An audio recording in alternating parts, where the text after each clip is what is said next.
Thanks everyone for tuning in tonight on a Wednesday evening.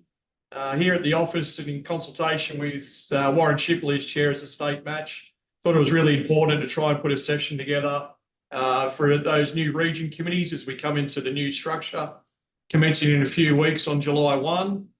Some of you will be very familiar with the events that are run all the way through your areas. And for some of you that are coming onto committees, it may be the first time for some of you. So we just wanted to run through some of our events, some amendments through conditions of play, and just some extra tools and assistance that we can provide to all our region committees as we go into the new structure, as we say, commencing in 3 weeks from now. And rest assured, we do have a session at the end, and we'll have some time for all of you to jump on and ask any questions that you may want to at the conclusion of the presentation.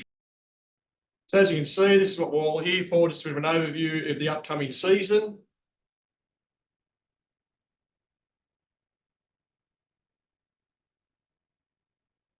So as a way of introduction, for those that haven't met me yet, my name is Lee Stinson, taking on the role here, Executive Manager and part of the sport team here at Bowls New South Wales. I've also included some key contacts for other members, staff members, Andrew Lynn, who's been a very long-serving member here as part of the team, also works in the sport section of our business, and also a contact for the state match committee. So we'll communicate this presentation out to all region match committees. So you got this at the conclusion as a source for information for you, and you'll have these contacts in here. It's important to note there are a couple of items at the bottom. We're currently going through a selection and expression of interest process for state match committee members. So that will be announced following a board meeting, and that'll be coming out at the start of July. And most importantly, we'll start communicating through you all now the email addresses that have been set up as part of the new process and the new region structures. So as an example there at the bottom, you see that one, Metro Northwest as an example, and that'll be the emails we start communicating with all of our committees with for any important information that's coming along. As I said, the latest version of our calendar is always up on our website. There's the link, but once again, you'll be able to access that at any stage. Some key updates for 24-25. Men's and women's pennant. The notification of winners has been moved a little bit earlier in the season. So that's now into late January. The 2 Champion of Champion events have been spread a little wider on the calendar. So for those who qualify for both events, they'll have a little bit of time, extra time in between. And we've introduced an inter-region sides event for the ladies, and we'll cover that off a little bit more later on in the presentation. Important to note there with those approval of calendars, and for those that have been on committees, have been going through that process over the last 2 to 3 months for the 24-25 calendar within your region, that if there is a requirement for any changes to be made, please get in contact with the state match committee so we can get that signed off for those changes if they are required to occur in your region. Listed there some key dates. Main one at the top for all your pennant competition submissions. They need to be through to the state match committee at least 8 weeks prior to round 1 of each of those competitions. And then a few other key dates. Our members conference again, for those that are able to attend, we'll advertise where that will be over the coming weeks, but early November once again. Those nominations for men's and women's pennants, as we said, towards the end of January. The championship winners in mid-February. The 25-6 season calendar, it seems a long way away at the moment, but we'll ask for those to come into us by the end of February of next year. And then those representative sides, open and senior for men and women there in March, the juniors in May, and also in May when the open pennant winners are due. We touched on the 25-6 season calendar in that previous slide. So it is expected that Bowls New South Wales will be in a position to release the next season calendar by the end of this calendar year. So by December this year, we'll have that out to you. And then that gives you that couple of months before you have to submit that calendar in here to the state for their review. So that's by the end of February, as we mentioned. As we did this season, we'll keep encouraging you to put in spare or washout days in case there are events at your area that are postponed due to inclement weather. Really important that we keep adding those dates in and they're notified to all our players on the entry forms. We see too many scenarios where there's mass confusion amongst the membership in certain areas. If there are deferments of matches, whether that be Pennant or Championship. So we really want to make that clear and obvious on those entry forms when they get sent out. And that's why we ask you to put them on your calendars. Obviously, once you've had the approval process here from State Match Committee, release that out to your members as soon as possible. And something we'd like to try and implement in future seasons is have a State Match Committee representative and also a member of the sport team here at Bowls New South Wales try and attend via Zoom those match committee meetings when you're in the final stages of calendar and pennant submissions. I think that's just really a key part to try and work with you and understand some of the decisions that are being made in regard to pennant gradings and dates on calendars. And we can talk with you and your committee at that time when you're putting in that submission, rather than having to go through a big process of back and forward in emails and usually just a single phone call to a certain member of match committee. So just trying to get that with the addition of match committee and staff to those meetings when you're right at that end process before submission. When these presentations come out to you, all these links for representative side nominations and pennant competition nominations, they'll all be live links. So this document will be able to be retained for the entirety of this season. And this is where you'll be able to go to when the time has come to put in your inter-region sides, whether that be opens or seniors, men's or women's, or even the junior event. And as you see with the pennant competitions, these will be the links that can go out to your clubs once those winners are known at club level of the pennant competitions, so they can put in their side submissions for state finals. Important with those dates that we mentioned on the earlier slide, as it says there under the pennant competition banner, they are the final dates for club submissions. So really important that you get these out as soon as your pennant winners are known in each of your regions to the clubs so they can put in those forms by the due date. Along with this slide, we'll send out a document to keep track of your championship result winners. That assists us in able to populating the draws throughout the season rather than waiting until the closing date for every event. So for example, I know in my region upcoming, we have championships starting in July. So rather than waiting to get that winners information from you in February, this will be a live document that you can update at the conclusion of every championship event. And that way we've got those winners and runners up, date of birth for senior events, and also knowledge of how many people are entering those events so we can track that data year to year for our records here at the office. So that'll be a live document that you can update after every championship event has come to its conclusion. For those that have been on region committees before, whether that be via your zone or your district, that's been a process that's been undertaken for the last few years, so nothing's changed there. But once again, if any of this information is a bit daunting for some of our newcomers, happy to take any calls in the office at any stage throughout the season to help you along with these processes, some of these forms, along with rep nominations and championship results. We often get asked how venues are allocated for Bowls New South Wales events. As it says at the top, we liaise with region committees and their clubs to have venues allocated for our qualifying events. Some examples there being the rookies events, over 40s and state mixed pairs, which are run at region level first prior to coming to a state finals. So we'll work with yourselves and your clubs to have clubs that are suitable with the amount of entries that we have in your region. And for state finals events, you see there below, there's an expression of interest process. These are for the big major events. So the the finals of events, state championship finals, things like over 40s, also rookies, and other events that we run throughout the year, including all the Pennant finals. So there's an expression of interest process. So any of your clubs can apply for those hosting, and all that information comes out throughout the season as required for those different events.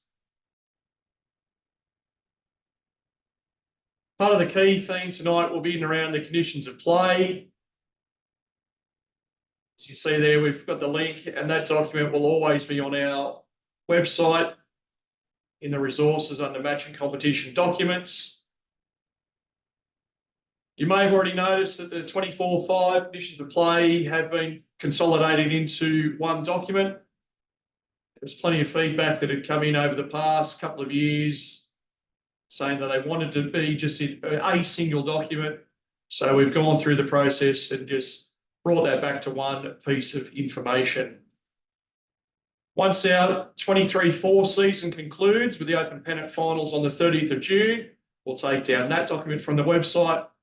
But as it currently sits at the moment, both of those documents sit on our website as we still have this current season still in progress. And I know many of you need that 24/5 document for planning for events that are going to start from 1 July onwards.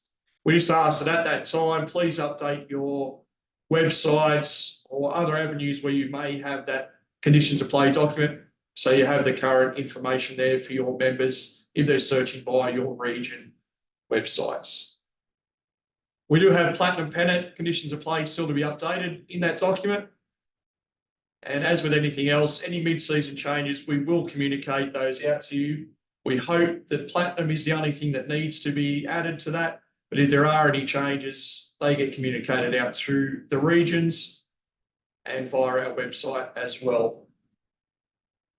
Second to last point there, we're hoping to have the next season COP ready for release in January next season. So if there are any changes that require adjustments to what your calendars may look like, that will give you a few weeks there to be able to plan for those and then make any adjustments to your calendar prior to that submission date in February. Touch on a couple of the amendments through the general conditions of play for this season. So the late arrivals, that's been pushed out from 15 minutes to 30 minutes. That's to align with the laws of the sport.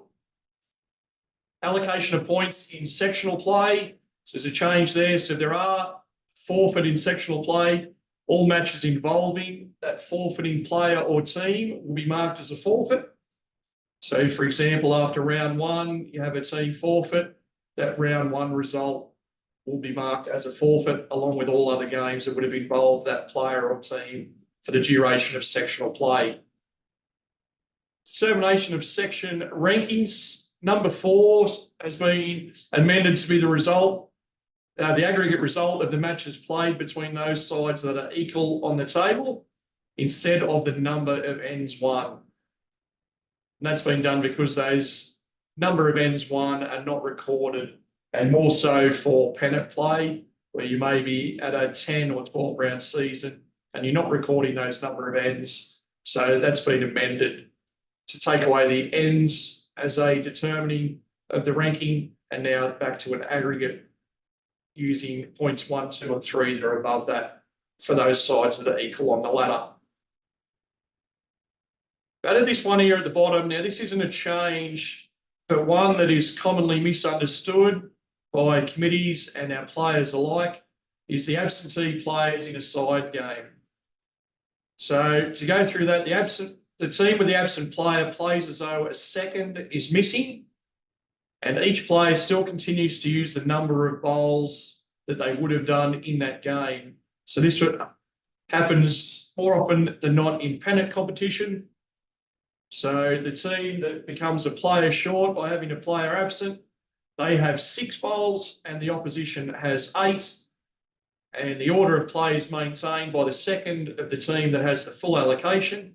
They play consecutive bowls, and there is no deduction of scores at the end of the game. So the penalty being if you're a player short in your side, you have 6 bowls versus 8, and then there is no adjustment of the scores at the end of the game. There's been some adjustment to the restriction of movement of players.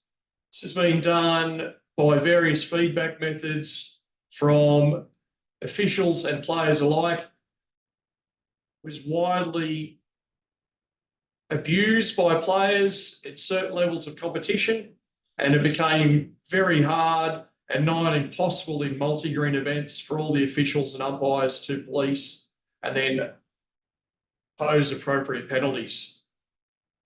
So they're in a 4-bowl pairs format. Leads are now permitted to visit the head after their 2nd, 3rd and 4th bowls, and a skip may remain at the head whilst their opponent plays their 3rd and 4th bowls. So the couple of changes there being that the leads can approach the head after delivery of their 3rd bowl, and also skips do not have to go back to the mat end together. That is also the same in triples and 4s. The skip can remain at the head end whilst their opposition skip goes back to play their 1st bowl at any given end. And in triples, the 2nd can visit the head after either of their 2 bowls. And likewise for a 3rd in 4s competition, they can also visit the head after either of their 2 bowls. Has been added in the bottom that players who do remain at the head end need to be aware to not continually delay play, or they will be subject to penalties under the delay of play clause there, 1.35.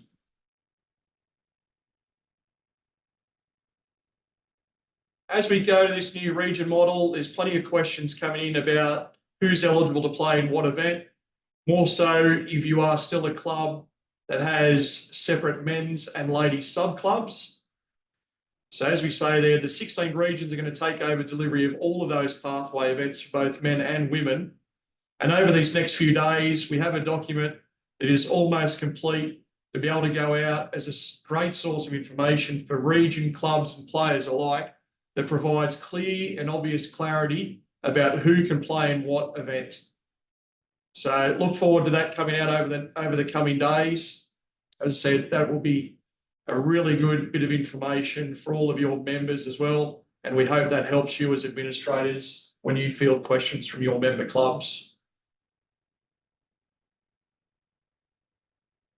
So the Inter-Region Sides Championship, there's no COP changes to this event.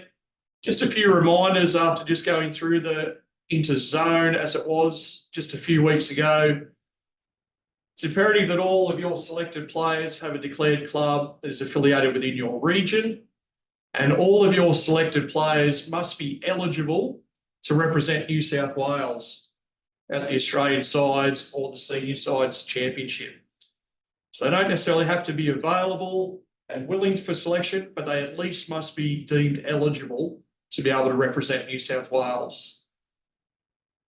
Now, some of the regions are in the process of procuring new uniforms, and for some others that won't necessarily be the case prior to the next inter-region.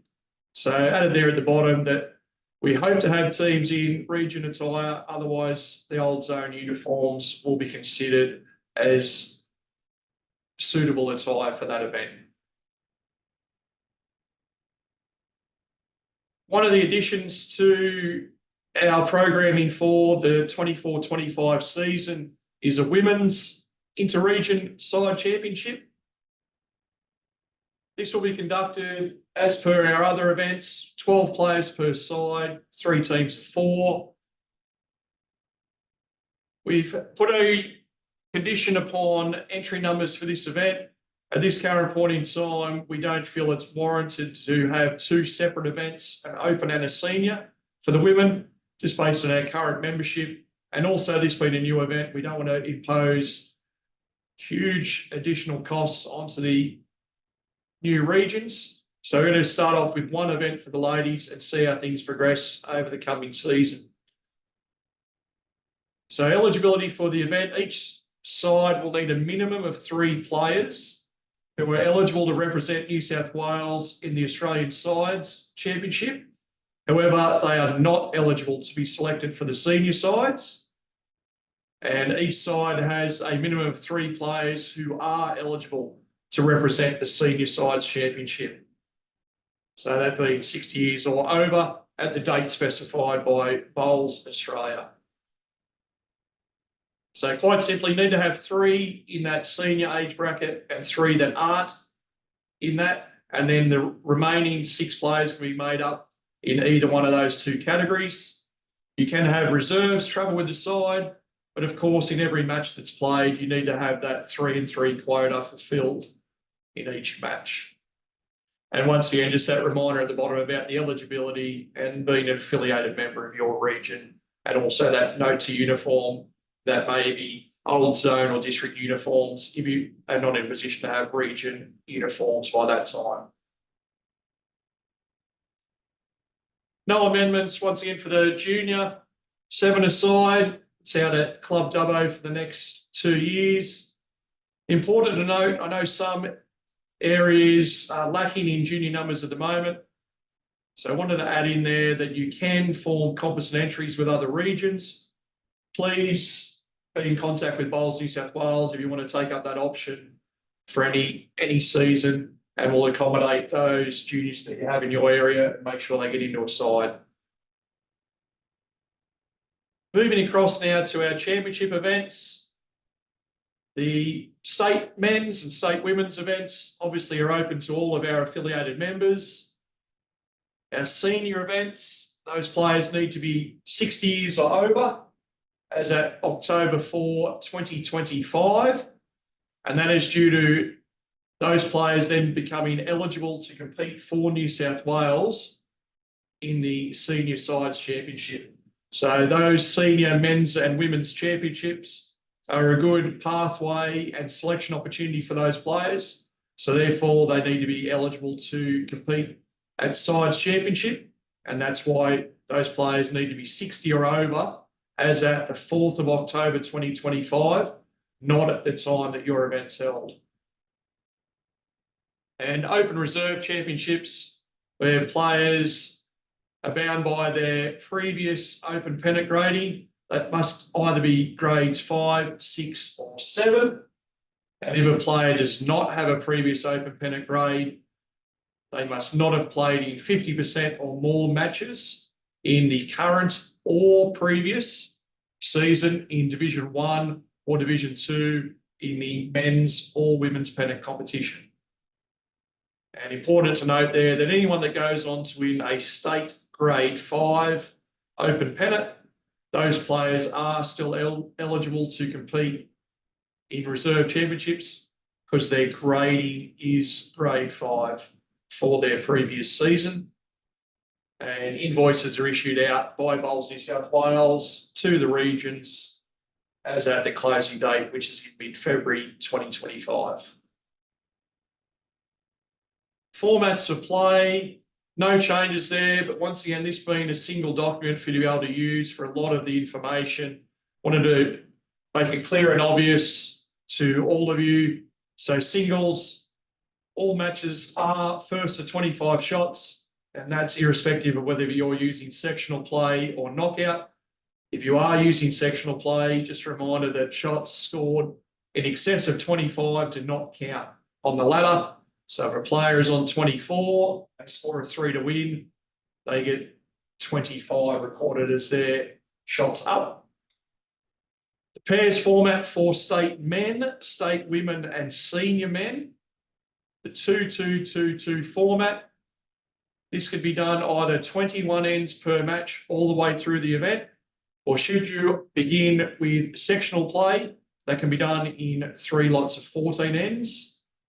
For senior women, they play 3 bowls per player.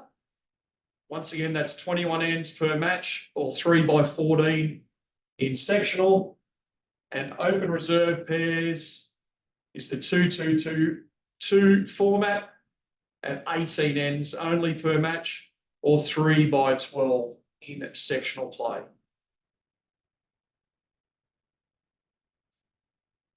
For the triples competition, once again separated, so state men, state women and senior men, 2 bowls per player, either 25 ends per match or 3 lots of 17.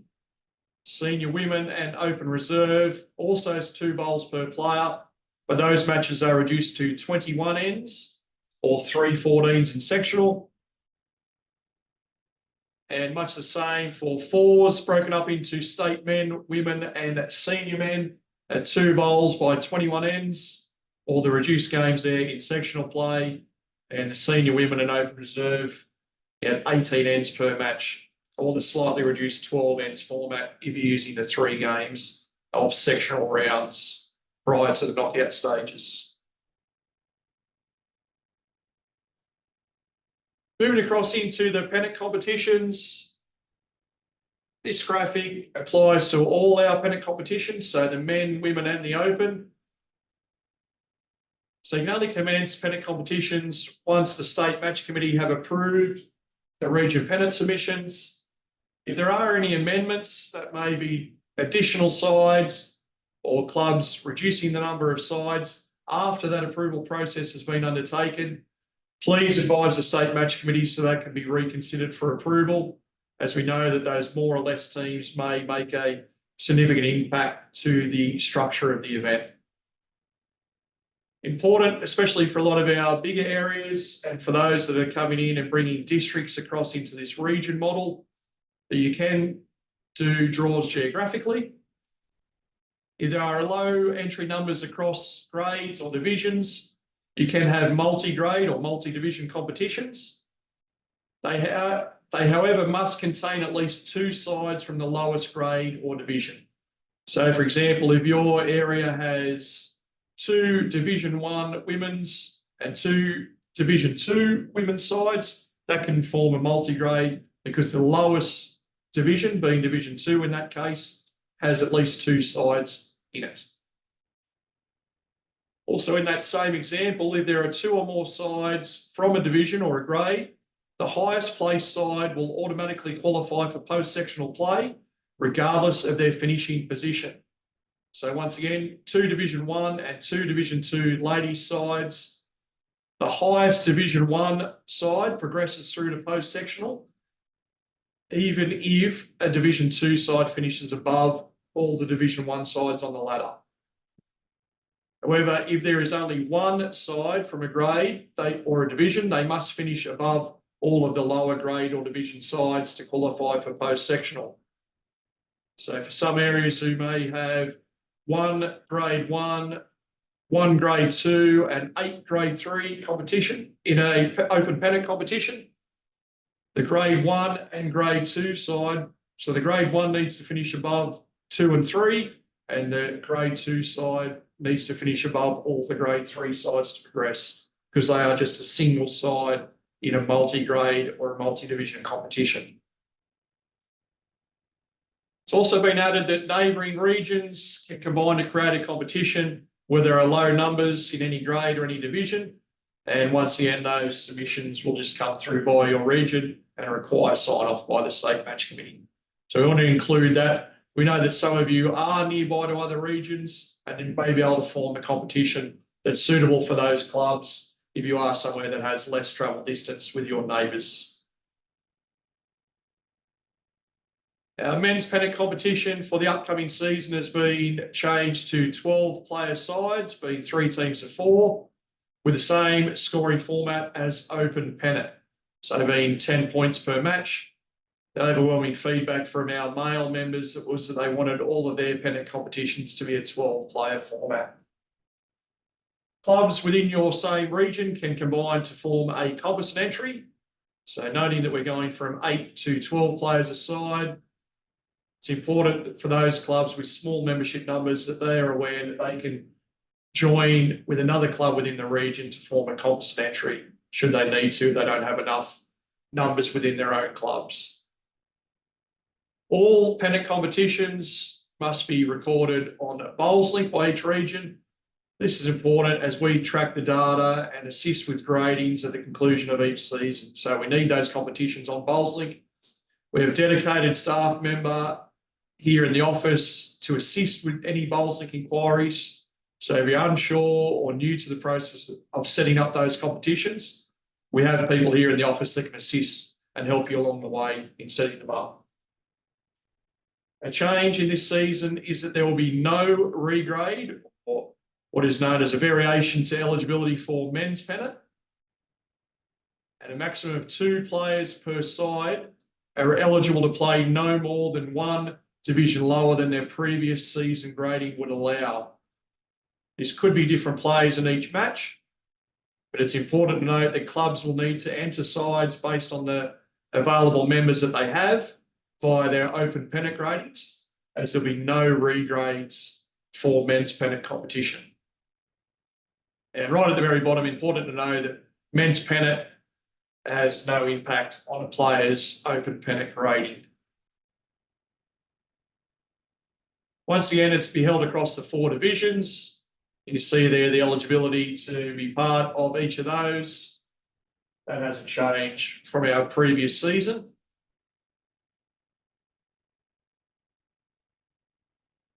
Post-sectional eligibility, players can play in any match that their previous open pennant grading allows. That is, if the player's open pennant grading allows them to play in that division, there is no longer a requirement for that player to have competed in 50% or more of the sectional matches. So that's a change. So as long as that player has the grading that would allow them to be in that division, they can play in post-sectional matches.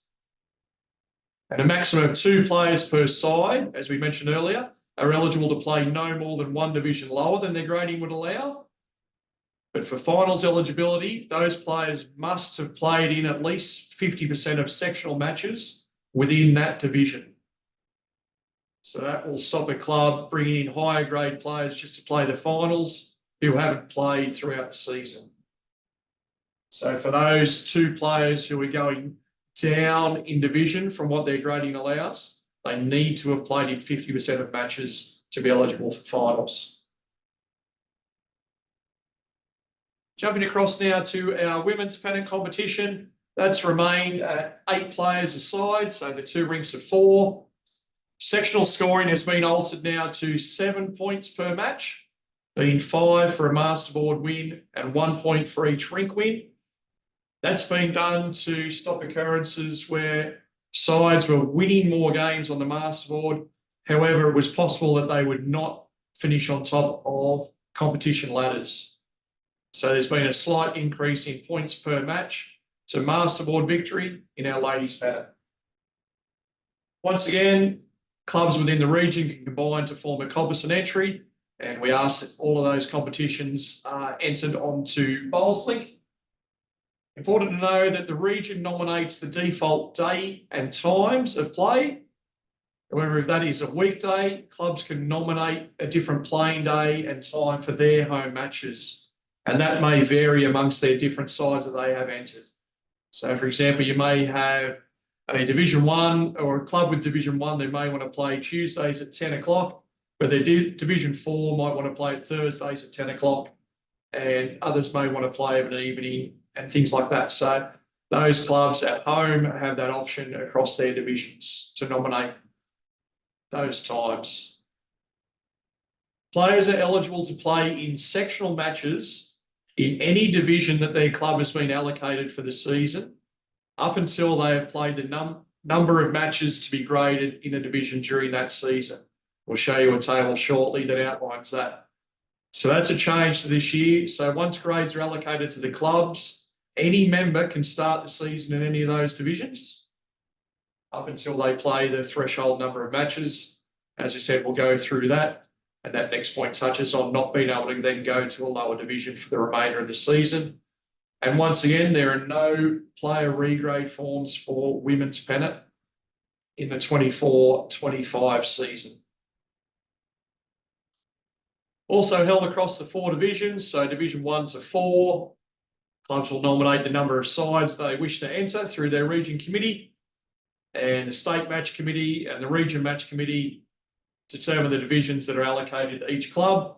And that, of course, is based on finishing position and performance in post-sectional matches from the previous season. Clubs entering a fewer amount of sides in 24-5 will be removed from the lowest division that they had entered in the previous season. Clubs, though, can appeal is based on player lost via transfers that have gone out of the club since the previous season. If clubs are in position to enter more sides, they can request which division that they wish to go in, and the region and the state match committee will work on allocating those. Is that number of matches that applies to when players are graded throughout the season. So you see there, if your sectional matches would entail 11 or more games, the player is graded after playing 5, and that scales down all the way through to if your competition is scheduled to play only 2, 3 or 4 matches, the player is graded at the conclusion of that first match that they play. And it's always important to note that buys are not counted as part of those for grading. Should there be an instance where the controlling body decides that games are not required, that may be because first and last will not be altered by that result, those games can count towards players' eligibility for post-sectional. And you see that there listed at the bottom about eligibility for post-sectional matches. That in the women's pennant competition, the player must have been graded in the current women's pennant season in that division or lower. And if the player was not graded to be eligible for post-sectional, their previous season grade must be in that grade or lower, or have been ungraded in women's pennant.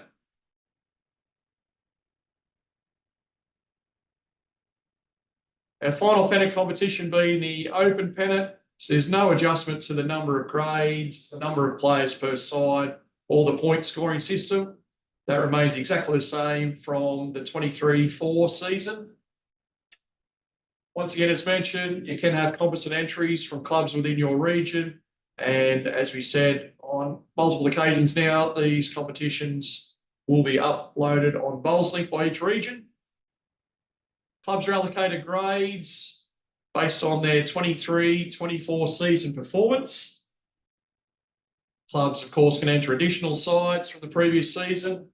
And we ask, of course, that region match committees send their competition format, including your final structure, to the match committee at least 8 weeks prior to round 1. Process then is that the state match committee will review those submissions and advise if there should be any grading or competition formats adjusted.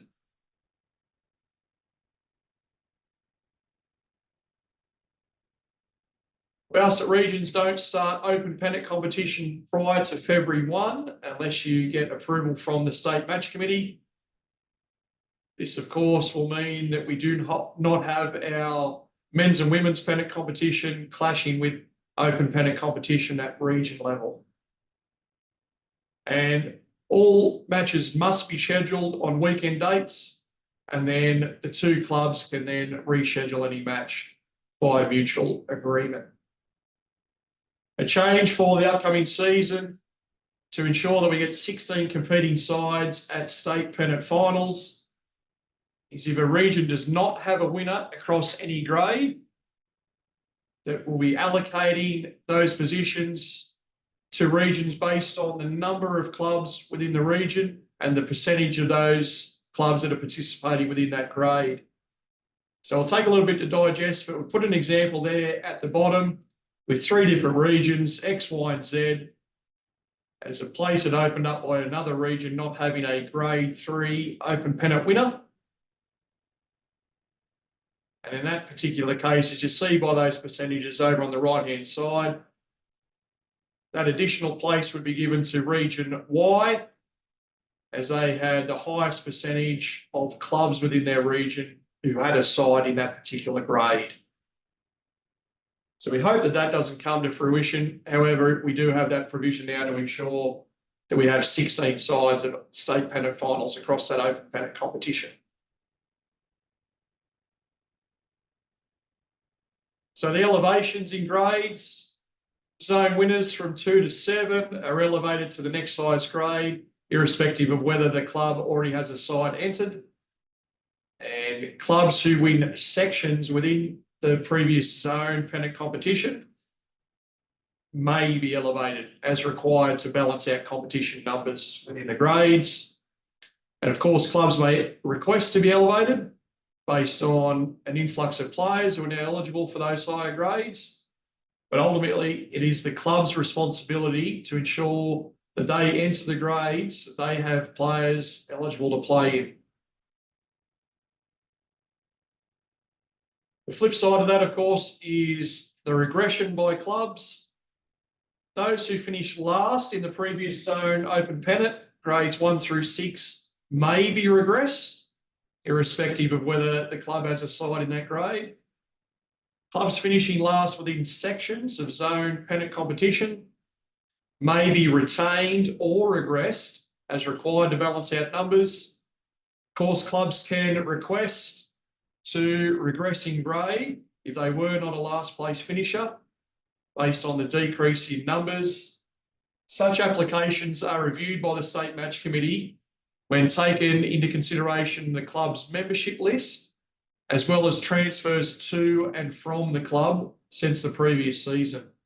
So noted there at the bottom that if clubs come via the regional to state and simply say that they have members who aren't playing this season, that won't be considered a satisfactory reason for the club to regress its sides.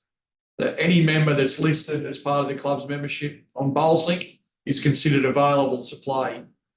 So a really important note there, because I know we get a lot of questions asked by committees at your level and also by the clubs themselves about multiple members not playing or claiming not to be playing Pennant in the upcoming season. Therefore, they want to regress. That won't be deemed eligible as an excuse to be able to regress in grade. Because I'm sure you've all seen scenarios where those players, after being allowed to drop in, or the club's been allowed to drop in grade, that those players who said they weren't going to play Pennant have now become available. So eligibility for players, as was changed throughout the previous season,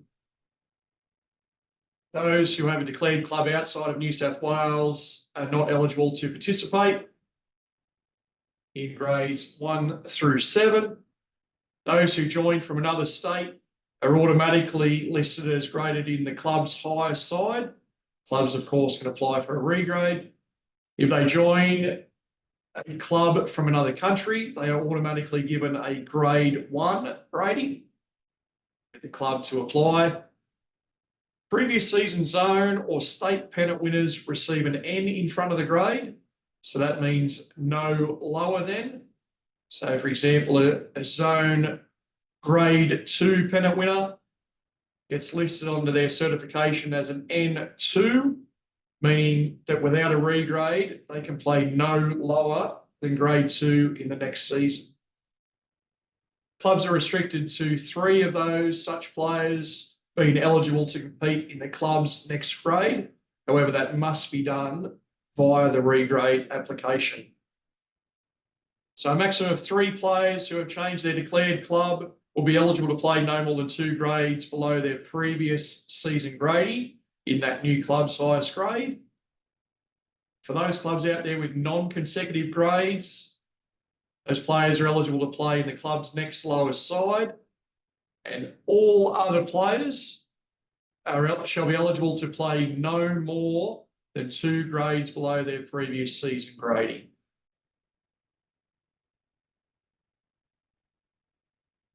So post-sectional eligibility, a change for the upcoming season is that there'll be no player waveforms for post-sectional play.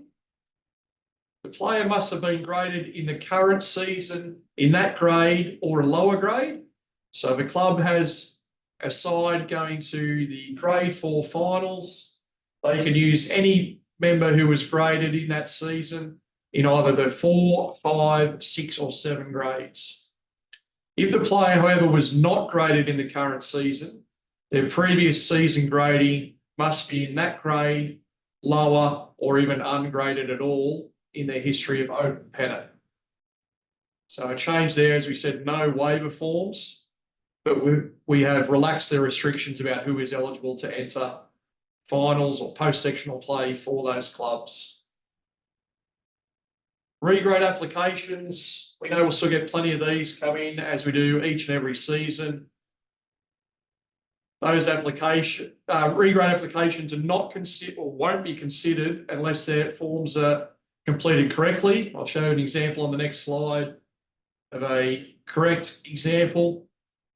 And we will not entertain any regrade applications for open pennant play until the grades have been finalised for your region. So with those competitions not starting until 2025, if clubs are sending through regrade applications over the next 6 months, they won't be entertained because they don't know what grades they'll be allocated in that competition for the 24-5 season. So going on to that form, and I've picked on our match chair, Warren Shipley here. So see there, section 1, so all these highlighted fields need to be completed by the club throughout section 1 and 2. Section 2 is the critical bit of information that is used by the match committee when considering these applications. So it's imperative that all of these boxes are completed, including the rounds that the player has played in their previous season, what the actual previous season that was played. For this example, we've used 22-23 as the previous season, and the reason for application needs to be filled out. After steps 1 and 2 have been completed by the club, that will get forwarded on to you as a region match committee, and you can then make comments in the 3rd section down the bottom that may simply be approved, or any other additional comments, including whether you are denying that application and the reasons behind the denial. And that then comes to the state match committee, who will then review that application in its entirety, including your comments. And then the state match committee will come back to the regions with a final determination of whether that player regrade has been either approved or denied. So really important that all of those fields are filled in correctly. So clubs, if they're sending those to your region committees, if they're not completing sections 1 and 2 correctly, please send that back to the clubs for them to fill out that information, because those 2 sections are what is required by the state match committee to get an accurate determination of whether that regrade should be approved or denied. So the threshold games, or how players are graded during the current season, has changed. That table is exactly the same as we showed earlier for the women's pennant competition. Once again, buys not counting, and those games that aren't held at the end of the season can count towards current season grading.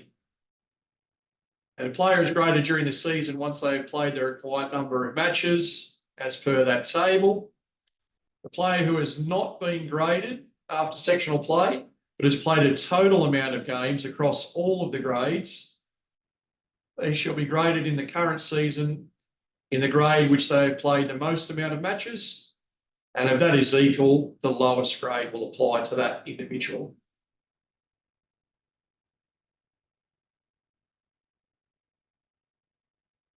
So over the next few weeks, Bowls New South Wales will be updating all player gradings on Bowls Link for the open pennant season just completed at region level. And this will be based on the participation records that have been taken from Bowls Link results.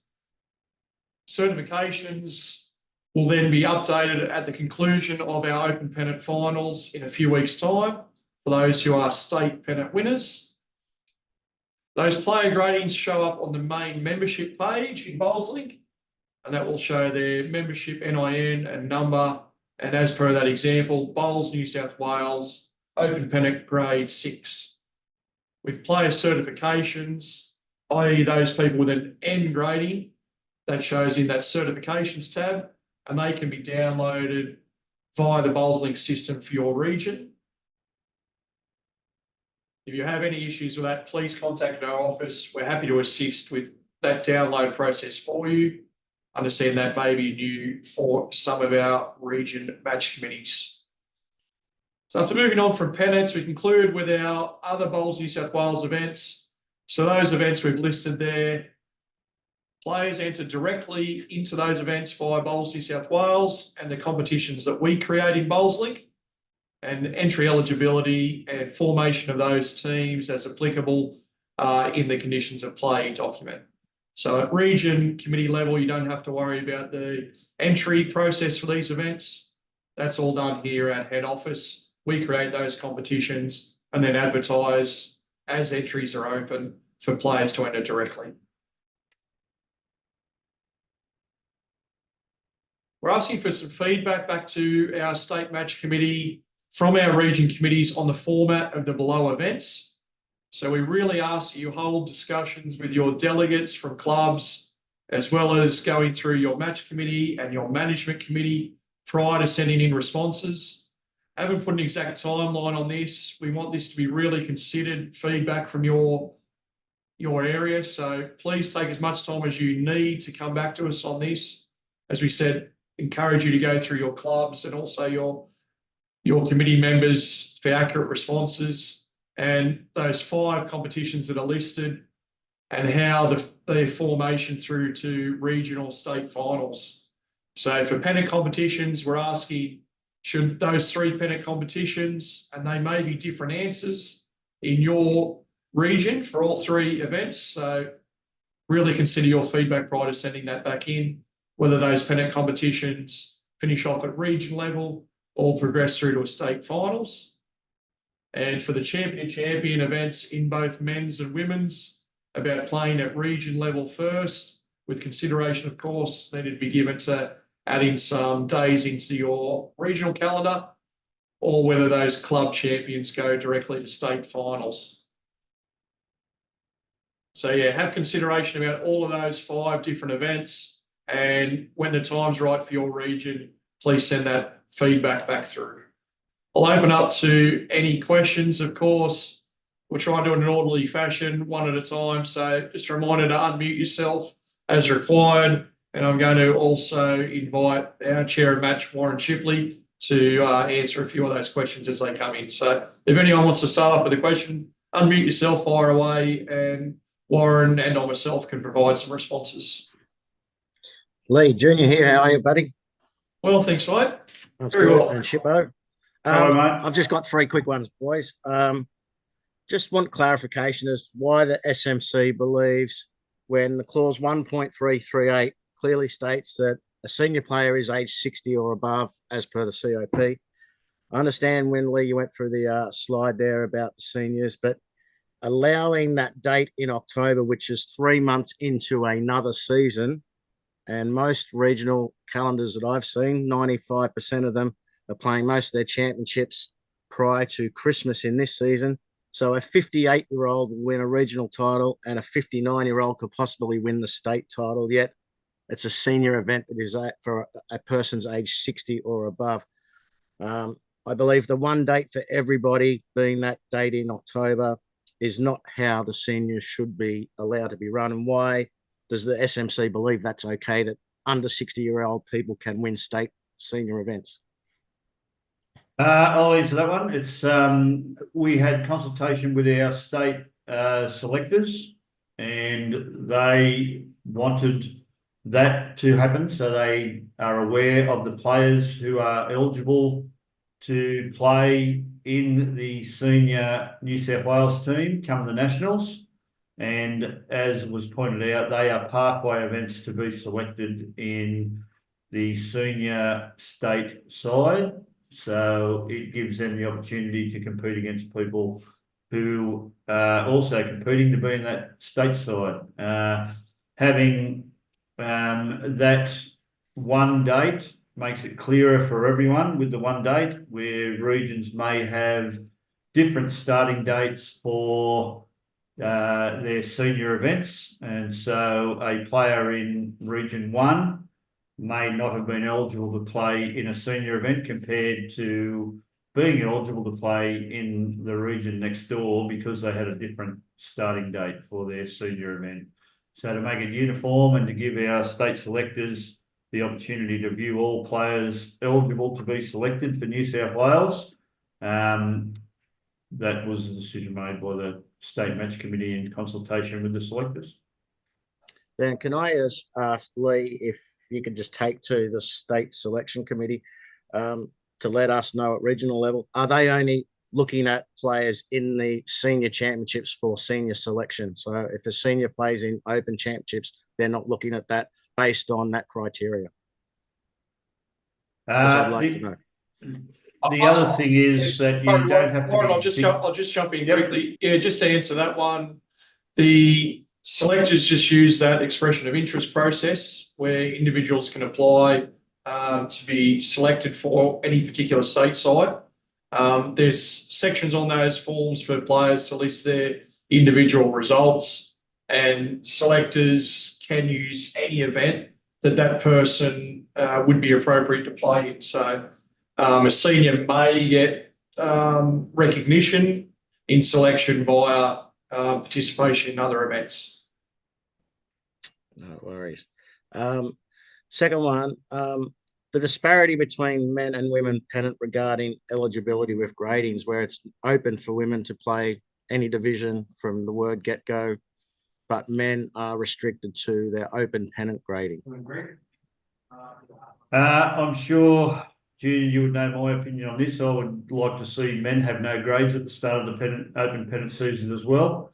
However, feedback suggests that this is not the way to go currently, and the women having their no grades is a bit of a trial for us at state level to see how it works. We have a number of people that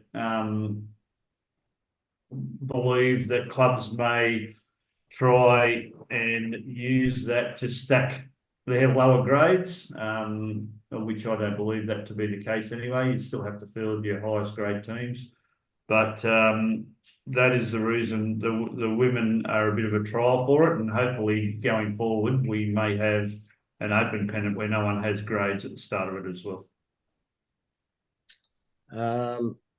The one in the COP for open pennant that I'm just confused because of a paragraph. I'm not sure if you can bring up the COP or not, Lee, for everyone, but 11.4.5.11, paragraph 3. There's another paragraph under that that says additionally.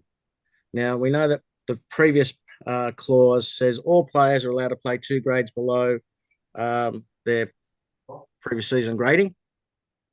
However, then the next paragraph, 11, talks about non-consecutive clubs. You're allowed 3. Then the next paragraph, additionally, you are allowed 3. So is that for non-consecutive grade clubs, is that like a maximum of 6, where the clause before allows anyone to play 2 grades down? So I just needed clarification. Maybe that paragraph additionally needs to be reworded or looked at, because additionally means upon extra, it is extra. Or I don't think it is actually extra. No, it's certainly not extra, mate. We'll look at that and see if we need to refine that. But as an example, if you have a club that has grades 1, 3, and 6, then all your 1 grade could play 3 grade, which is 2 grades below their current grading. And you could have 3 players also go back to play in their next lowest grade. So that would be the extra that we're talking about. So, but it's a maximum of 3. So if you had a player that has transferred to your club and you've regraded, or you have an N-graded player and also a player going back more than 2 grades, that would be your 3, 1 of each. Yeah. I think, well, most of us all know the intention, but just that word certainly. Additionally threw a spanner into the way I think about the word additionally. So certainly, mate, we'll take that on board and review that. But I'm a weirdo, so who knows? Anyway, just coming out of the conversation Lee had about the multi-grade comps now, where if 2 or more sides are in a multi-grade, and the highest place winner can go through regardless of finishing position. Why is that an advantage? Why are they getting an advantage over a region that might only have 1, where they have to finish above? Because we have competitions. If it's a side that is a standalone competition, they may as well not play in a multi-grade comp, because they would be eligible to advance straight away without playing. So if they're the only side in that grade in that multi-grade competition, they need to win that. or good. there's no reason for them to take part. If there's only one side in a multi-grade comp and we're going to let them go through regardless of their finishing position, they may as well not participate. No worries. Thanks for time.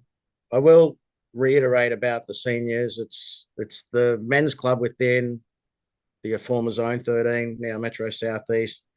They're all unanimous in that should be over 60 to play in a seniors, or 60 or above to be eligible to play in it. So we will continue writing letters to see how we go over the next few years. Just on your feedback, Lee, that you want in time, could we also, from our point of view, in our area, we will give you some feedback that state champs not be run at a regional level. Yeah, absolutely. If you want to add additional items onto that list as it comes back, yeah, happy to receive those. No worries. Thanks, buddy. That's it for me, boys. Thank you very much for your time. Thanks, Junior. Anyone else want to jump in? Any questions for clarification? While you're thinking there was one that came in the chat from Fiona asking about uniforms for inter-region events with the combining of districts. So Fiona, you can utilise old district uniforms for that ladies inter-region championship should your region not be in a position to have those new uniforms at the time of the competition.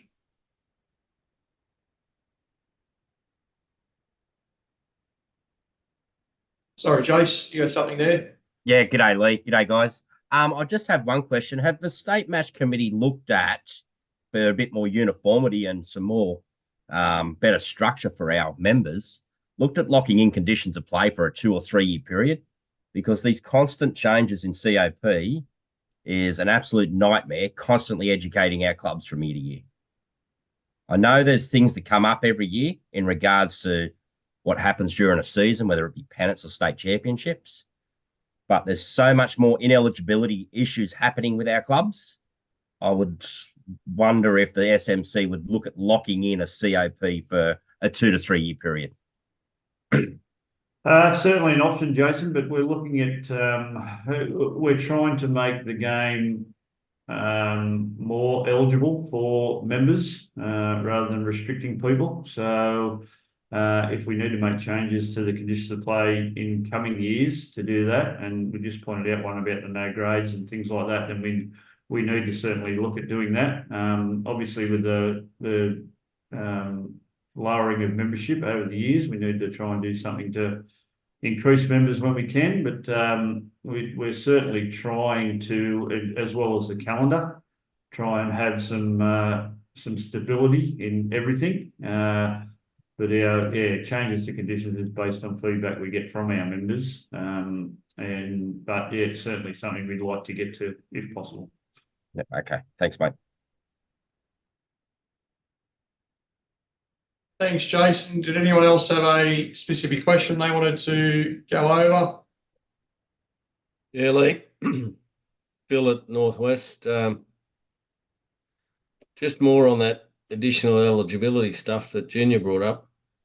With those 3 players that are eligible to play down, is that for the whole of the season, or is that just for that particular round, or they're ones that obviously need regrading? It's 3 for the whole season, Phil. Once you've used 3, that's you're limited to 3, like you were last year with 6. Yeah. Right.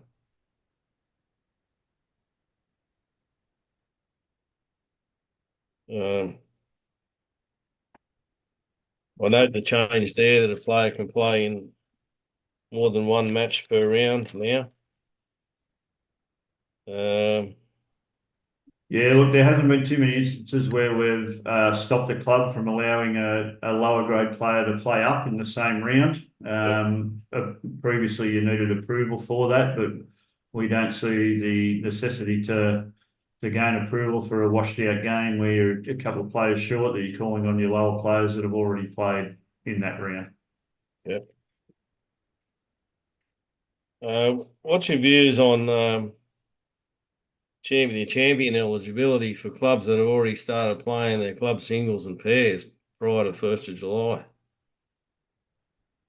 Unfortunately, mate, it's hard for us at a state level to know that that's happened. No. So we're not aware.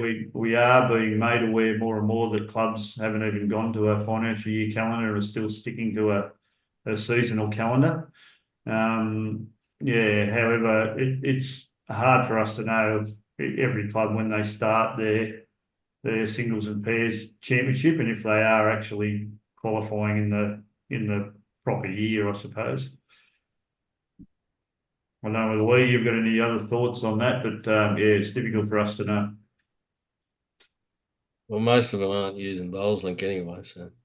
Nah, that's the problem for championships. Once we get to that stage in future years, hopefully all clubs will have their club championships on Bowls Link as well. So yeah, we may be able to monitor it through that. But yeah, at this stage, we don't know when clubs are actually commencing or completing their club championships. My only additional comment to that, Phil, would be if it can be proven that the club has commenced prior to 1 July, then those club winners will not be eligible for Champion of Champions because they've fallen outside of what the COP says they're permitted to do. So if it can be proven, whether that may be social media posts, that may be copies of competition draws that can be ratified by committee members at those venues, yeah, those players won't be eligible if it can be proven and if we're alerted to it and can gather that information to prove that they didn't comply. Righto. That's all the questions I have. Thanks, Phil. Any of our other guests online have any other questions? Fiona, for your question in the chat, I might speak to you specifically offline about your uniform issue with your coming together of districts. We can have a chat about that, about some options there. Anyone else have any other questions they wanted to go over? Yeah, Lee, I might just touch on I'll just take them off. I'm pretty heavily in Junior's corner on the comments about the seniors. Obviously, I've had a debate on this one all the way up to board level in the past and with match committee, and we've had district winners with titles taken off them in the past. I see it at a very straight up outside of the lines of eligibility to play at the Australian. I still see it as a senior event that you must be a senior to enter and win. I struggle with a date 12 months in the future as turning 60. There's no other sport that you can play outside of your age category to win it and qualify for a national event, to my knowledge. The only other one that I had is in line with the Pennants. I can understand the concept if you have multiple teams within a grade that someone goes through to a final so there's no gaps. There is provisions to fill that now, which I don't disagree with. I don't think anyone should go to a state final and sit out and have a bye and watch it. So I'm happy enough with that. I really struggle, Warren, with your concept of encouraging standalone sides. I can't see any club, particularly out in our area here, sitting out a season, then qualifying to go to a state final and thinking they're going to be competitive. I would much rather see them play in a multi-grade competition. Personal preference is that they should win that to go away, beating the lower grade sides. However, if you're going to have a condition where the best placed team in two or more in that grade going through, simply let that single graded side that's above the others go through if they meet it. Why give that position to another zone potential, another region potentially, because they chose to play and compete rather than sit out for a season? It doesn't comply with the encouragement to play the game rather than sit out just to get to a state final. I understand the reasoning, I truly do, but you're punishing the team that goes to the trouble to compete and play if they don't finish absolutely first. Whereas we're rewarding the two in the grade to automatically send a winner through. and I'm happy with it for the year. That's the way you've set it up. But I think it really needs some rethink, and those sorts of things probably should be in the feedback part, potentially along with our eligibility for seniors. If we've got 6 selectors or 8 selectors making a decision on eligibility and how we play things, it defies our 30,000, 40,000 bowlers' views, potentially. You want to take that one, Lee? Yeah, no, so on that feedback point, as I mentioned with Junior, Matty, there are additional items outside of those that we've asked for. Yeah, certainly add that in, whether that is about the multi-grade or division, or whether that becomes senior. However that wants to be from your specific area and the needs in your area that you think are warranted at state match discussion, please add them in, because things can't get changed if we're not getting the feedback. So that's why we wanted some feedback on a few of those key events. If there's extra items, please add them in. The multi-grade or division, we'll work with those regions as to what suits best for those, whether for some that may be automatic progression to state finals, and for some that may be via a multi-grade. We've added that clause in about a single side need to finish above the lower, but multiple sides, the highest place going through. So that's been added for this year. Once that'd probably be a test and see case as to how that works. Maybe that becomes a really good addition, or maybe it needs amendment after seeing what happens across a few areas. The bit about the senior bowler, I guess, is probably just worth noting that in the CAP that we claim that a senior bowler is defined as someone who is aged 60 years or over at the specified date of the conditions of play for that event. So I know it's widely regarded as a 60s and over event, or a 60s and over championship. However, it is bound by the CAP for that event. But yeah, once again, there's certainly no reason why things like that can't be reviewed if it's going to be a better outcome for our sport, and those players still have access to state participation and selection in 60s events. Just on the standalone side too, Matt, having been involved with the state match committee for over 7 years now, we've had feedback from clubs that were a standalone side that would complain, why do we have to play? How come we're in a competition? We're going to the state final anyway. Why do we have to play games? So we've made it so they do have to play in a competition, and they do have to win that competition to advance. And we also had clubs that weren't filling their highest grade or their standalone grade with the players that they should have been, and the players were playing in a lower grade, and they would qualify for the state finals because they've qualified in a lower grade to go off and play in the state finals. Yeah, and there's lots of strings on each side, and I understand that. It's a strange one. It's a bit like the openness of the women's pennant. I think people are starting to read enough to understand that, and human nature tells me that people will jump at the chance to put their best team forward. If that's a lower grade team, it's going to happen.